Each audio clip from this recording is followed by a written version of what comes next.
Tai aš repetuoju. Ai. Sveiki, aš dailininkas Rimas Valeikis. Aš tai ne dailininkas. Aš esu, tu pozityviai. Ai, atsiprašau. Tai aš esu. Ne, aš tai labai nemoku kalbėti. Gerai moku. Nemėgstu. Puikiausiai. Tai tu prisistatyk. Pirmiausia, nes. Aš esu Agnė Gintalaitė, mados fotografė. O aš Rimas Valeikis, Agnės vyras esu, iš to ir gyvenu. Esu dailininkas.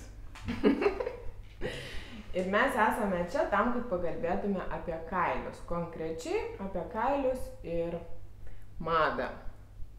Tai tu apie madą ir kailius kalbėsi. Taip, o tu pasakysi iš tiesų, ką galvoji. Net pirmiausia, klausimas, kodėl kailiai yra, natūralus kailis, kodėl blogai, tai aš, kai manęs to paklausė, net keista pasidarė, nes galvoju, o kodėl ragenų deginimas yra blogai tada? Nes, ir šviečia, ir šildo. Juk, Tai paskui kitas argumentas, ką sako žmonės, kurie nešioja kailinius, gražu. O kas yra gražu, kurioje vietoje ten gražu? Kad ruda ir blizga? Yra dar vienas dalykas, kuris ruda ir blizga, bet tikrai nepavadintumėt jo nei gražiu, nei ką. Tai tą aš galvoju apie kailinius. Šiais laikais žmogus su kailiais, mes su Agne dar čia važiuodami kalbėjom. Tai kad apskritai, ką tu dėvi, tai yra kaip ir kalba. Tai yra kažkoks būdas pasakyti pasauliui kažkokią žinutę. Ir įdomus toks yra dalykas, kad net ne visada tu žinai, ką sakai.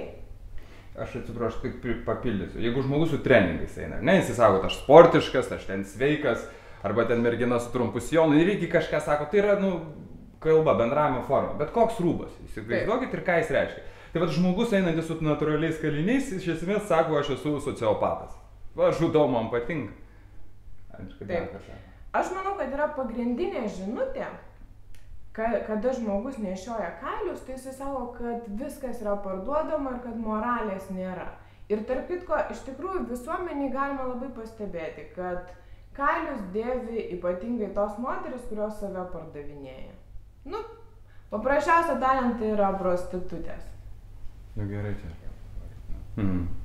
Ir dar kitas dalykas yra, bet tai yra, netgi galima, kaip sakyti, kiekviena kalba, taip ir mados kalba turi tam tikrus atspalvius. Tai priklauso, kokius kailius tu dėvi.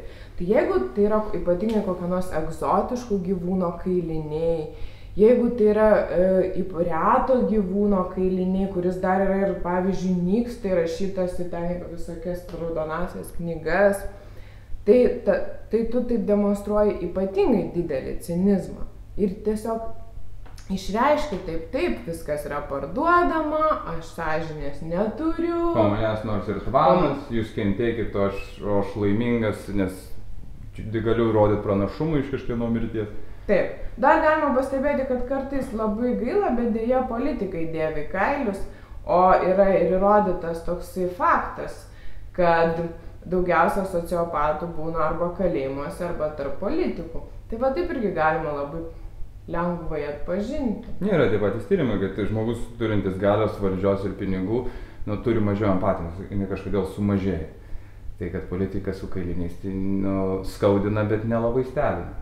Taip, tiesiog, kaip daug ką pasako rinkėjams apie jį. Taip, tai dar kartą, o jeigu aš noriu pasakyti tiesiog,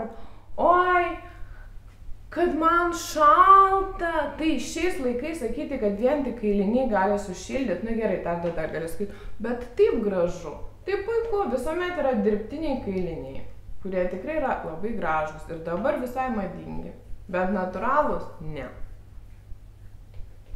Kaip labai protingai šnekėjai, klausiau daug išmokau.